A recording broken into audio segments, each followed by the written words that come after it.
पश्चिम Asia के हालात को देखते हुए अमेरिका के विदेश मंत्री एंटनी ब्लिंकन ने सऊदी अरब के विदेश मंत्री प्रिंस फैजल बिन फरहान अल साउद और कतर के प्रधानमंत्री और विदेश मंत्री शेख मोहम्मद बिन अब्दुल रहमान अल थानी से फोन पर बात की और हालात पर चर्चा की।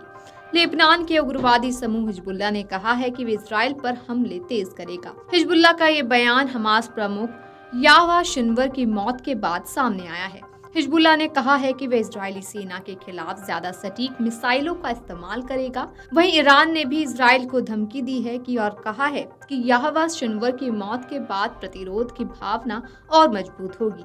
ऐसे में पश्चिम एशिया में तनाव बढ़ गया है। गौरतलब है कि ईरान द्वारा ही हमास और हिजबुल्लाह का समर्थन किया जाता है।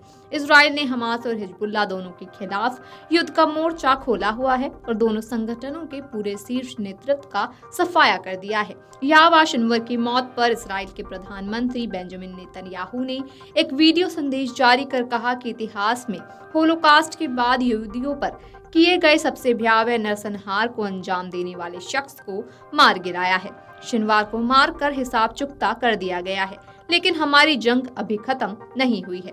शनिवार की मौत का पल हमारे नागरिकों को घर वापस लाने के लिहाज से बेहद अहम है। पश्चिम एशिया के हालात को देखते हुए अमेरिका के विदेश मंत्री एंटनी ब्लिंकन ने सऊदी अरब के विदेश मंत्री प्रिंस फैजल बिन फरहान अल साउद और कतर के प्रधानमंत्री और विदेश मंत्री शेख मोहम्मद बिन अब्दुल रहमान अल थानी से फोन पर बात की और हालात पर भी चर्चा की है।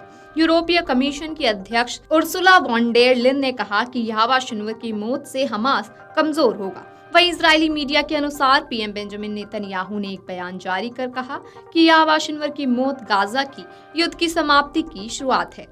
मेरा गाजा के लोगों से संदेश है कि ये युद्ध कल समाप्त हो सकता है अगर हमास अपने हथियार डाल दे और बंधकों को रिहा कर दे। नेतन्याहू ने भी चेतावनी दी कि अगर किसी ने भी उनके बंधकों को नुकसान पहुंचाने की कोशिश की तो इजराइल उन्हें नहीं बख्शेगा। इजराइल पर पिछले साल 7 अक्टूबर को हमले का मास्टरमाइंड याह्या सिनवर ही था। साथ ही उसमें हमास के राजनीतिक प्रमुख इस्माइल हानिया, मिलिट्री चीफ मोहम्मद दाइफ की भी अहम भूमिका रही थी।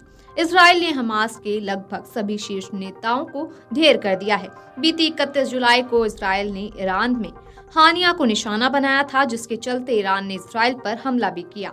वहीं हमास के मिलिट्री चीफ मोहम्मद दाइफ की 13 जुलाई को ही एक हवाई हमले में मौत हो गई थी। Video desk amarujala.com।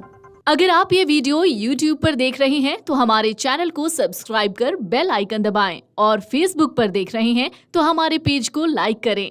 8 million plus subscriber, आपके इस भरोसे के लिए बहुत धन्यवाद। अगर आप ये वीडियो YouTube पर देख रहे हैं तो हमारे चैनल को सब्सक्राइब कर बेल आइकन दबाएं और Facebook पर देख रहे हैं तो हमारे पेज को लाइक करें।